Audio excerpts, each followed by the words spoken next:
and businesses of Canada have released a report that goes into reviving the economy, what needs to be done as part of the manufacturing sector from coast to coast.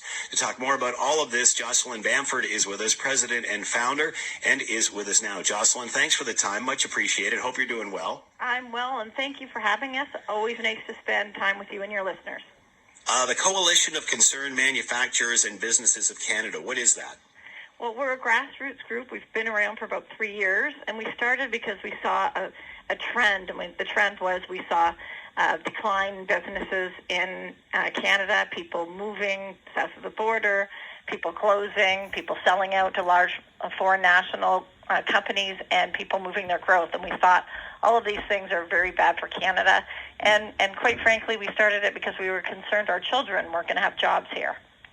You know, it's interesting as we've come down the backside of this curve and the businesses start to open up, and even going up the front side, we were not prepared. Everybody was caught with their pants down, scrambling around for PPE supplies, and it basically kind of came down to and revealed to us all that we're not producing any of this stuff anymore. We're depending on other parts of the world in order to get this, and in the situation with PPEs, the majority of which were coming from China, which obviously we know where our relationship is there. Has this opened eyes of Ontarians and Canadians that we have to be a little bit more self-sufficient and less dependent on other parts of the world, especially the Chinese Communist Party?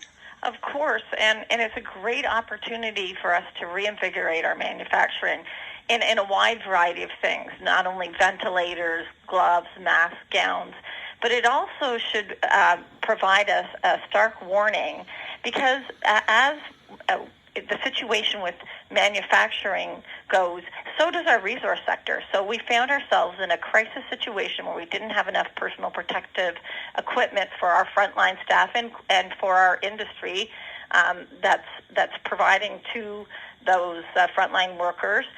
But imagine if we continue on the track that we are, where we're completely destroying our resource sector. We'll find ourselves in the next situation that not only have we outsourced all our manufacturing, but we'll have outsourced all our resources as well, and we're not going to have ways to operate, heat, and run our hospitals as well. So it should all be a cautionary tale on that we're going in the wrong direction, and that's why we released this report.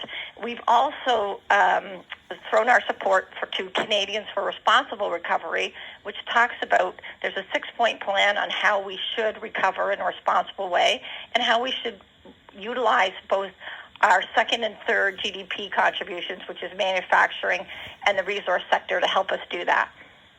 So you don't agree with Elizabeth May that the oil industry is dead?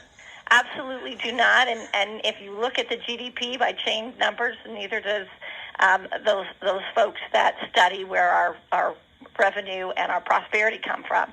And, we have seen in Ontario what has happened with the green energy program. That was, started under the previous Liberals. It is the brainchild of some of the same policy advisors that are advising the federal government now.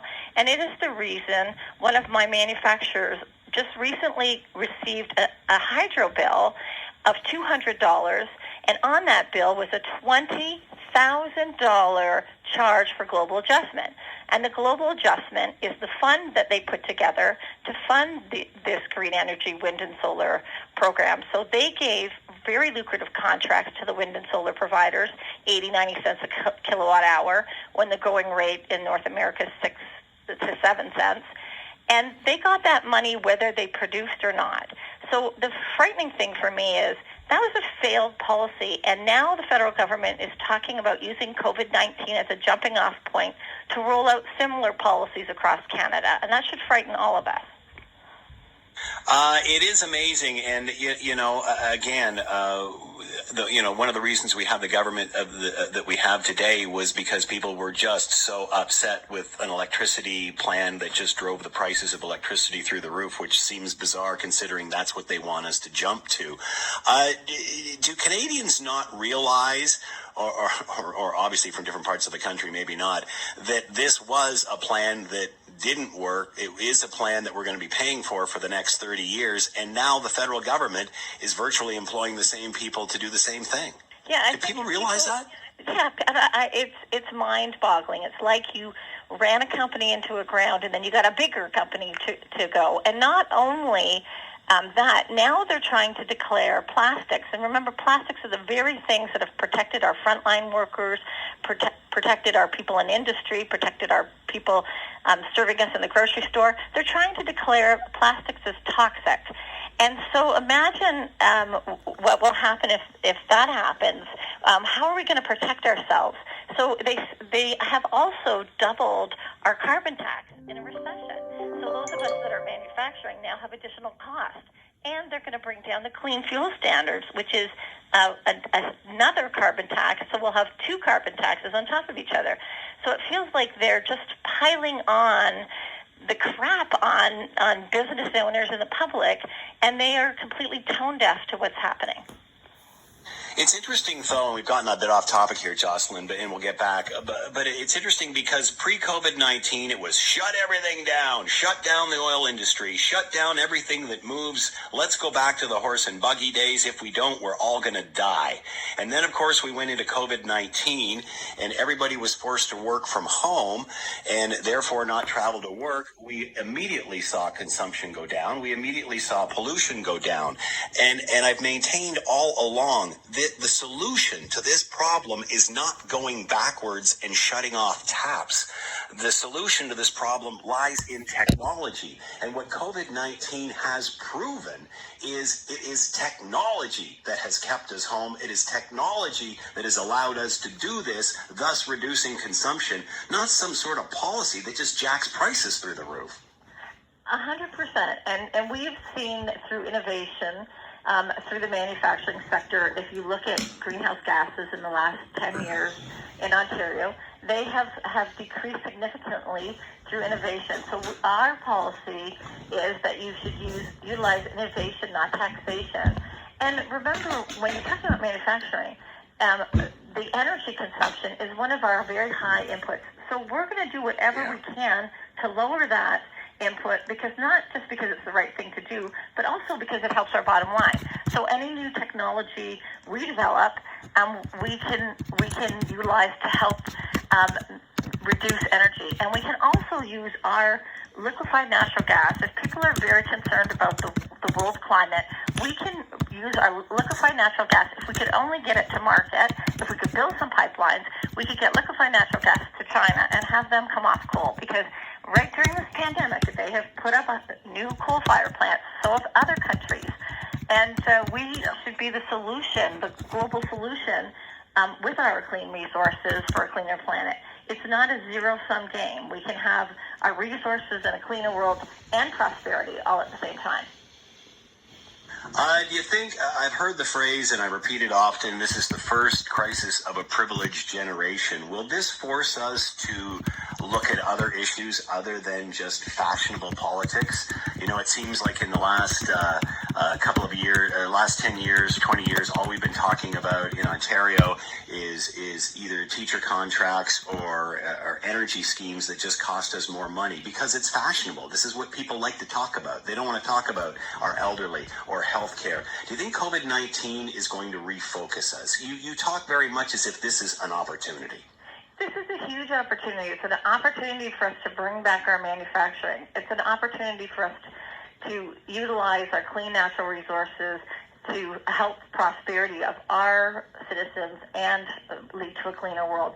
It's time for us to look at those things, not from an ideological perspective, but from a fact-based perspective. I mean, you just have to look at the GDP, and it's in our report. So I do encourage people to go to the Coalition website, Coalition of Concerned Manufacturers and Businesses of Canada, CCMBC.ca, and look at our report and look at we have a great chart in there that shows the GDP contributors to the Canadian economy, and we have such an opportunity to really grow number 2 and number 3 and do a wonderful job with it. And we also can be a world leader when we talk about the plastics issue. We could be a world leader in recycling those plastics to make new and innovative items from that. So again, it's not one or the other. We can do both. Again, getting back to how COVID-19 has taught us that we have become way too dependent on others. That being said, the other side of that argument, the reason we are purchasing items, whatever, from places, other countries, other jurisdictions, is because it's cheaper. It's more expensive to manufacture it here. Your thoughts on that? I mean, can we afford to do this? Will the price of everything go up? Yeah, and we can. And here's the thing that's so disheartening when you're a manufacturer. Products are brought in from other places, from China, and they don't have the same environmental standards. They don't have carbon tax. So it's very hard for us to compete. In addition, the Chinese government subsidizes a lot of those products. We see steel being dumped here, and we see the Canadian International Trade Tribunal turning a blind eye sometimes. And when they don't turn a blind eye and they rule in favor of industry in Canada, like we saw with the LNG Canada project, we see federal government overruling that. So there was tariffs put on the steel brought in for China for the LNG project. The Morneau waived the tariffs and also gave them a credit. So we basically get shut out of these large infrastructure projects. Just last week, there was a manufacturer in Windsor that was shut out of a large solar farm project, and it went the project producing of it went to China. So if you're in Canada, we have to deal with Buy America from the U.S., and we have a Canadian government that's completely content with bringing in products that don't have the same safety standards, don't have the same cost, and flooding the market here. And it really makes it difficult to be a small to medium-sized business in Canada. And remember that 92% of all businesses in Canada are 100 people and below. It's very odd how we preach ecology all the time and the environment, and yet we get most of our stuff from some of the biggest offenders on the planet. So what can we do, Jocelyn? Moving forward, what is your plan? How do you make this work to your advantage? Well, I think we need to indicate to our politicians who are making policy right now that we want investment in Canadian manufacturing and the Canadian resource sector. Because I have to tell you, Scott, in the last couple of months, I've sat on a seems like a round table every other day. And at these round tables, they're all about how to kickstart the economy. And in the composition of them is, a tiny percentage is actually business owners. A large percentage is academia, NGOs, not-for-profits, government agencies. So 75% or 80% of the people that don't produce are telling the 20% of the people that do produce how to do it. And so the makers' voice and the people that contribute to every government policy and program, because remember, the private sector is the one that funds everything, voices get drowned out by those people that take money, and they're trying to tell us what to do with the economy. And I'm not saying their voices shouldn't be heard, but their voices shouldn't be overriding on the people that are actually doing the work and the people that have had to come in during COVID-19, and we've continued to produce. But we get a tiny voice at the table. So I'm calling on ordinary Canadians that want to see manufacturing grow and want to see our resource sector grow to sign on with www.responsiblerecovery.ca. Put your name down, lend your voice.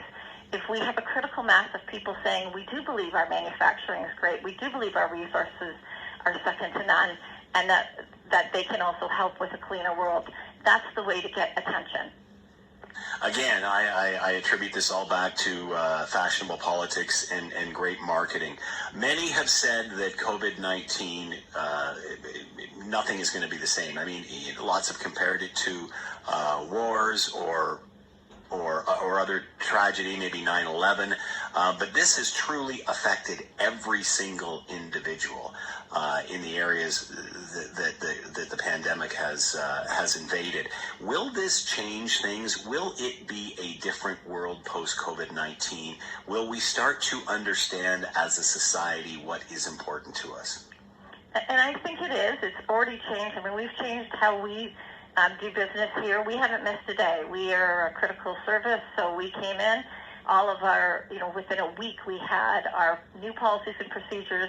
We didn't wait for government. We took it upon ourselves.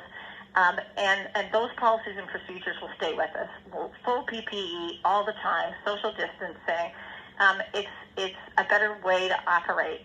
And I can see that going on for quite some time, but it doesn't mean that we can't achieve all the great things in our economy that we could, and we can be better. We can, if we seize this wonderful opportunity to retrench our manufacturing, to make sure that we have our proper medical equipment produced here, and a bunch of other things that we need to keep our economy great. And we need the government to understand that they are making us uncompetitive, especially at the federal level, and they need to they don't need to pick winners and losers. They seem to want to decide what businesses succeed and what businesses fail, and often they do a terrible job. And I'll point to there's a company that did solar panels in Scarborough, got millions of dollars in grants, filed for bankruptcy protection, moved to another part of Eastern Ontario, got more money, again went into bankruptcy.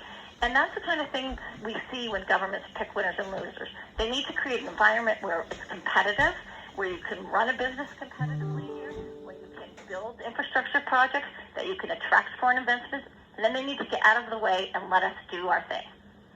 Well said. Jocelyn Bamford has been with us, president and founder of the Coalition of Concerned Manufacturers and Businesses of Canada. Website we can go to, Jocelyn? You can go to www.ccmbc.ca and to look at our policy paper. And we also encourage you to go to www.responsiblerecovery.ca and sign on to support a responsible recovery that includes both manufacturing, the resource sector, and our wonderful plastics sector that has saved lives during this COVID crisis. Jocelyn Bamford has been with this Coalition of Concerned Manufacturers and Businesses of Canada, talking about refiring the economy once we get down the backside of this curve. Thank you, Jocelyn. Be well. Thank you. Thank you to you and your listeners as well. It is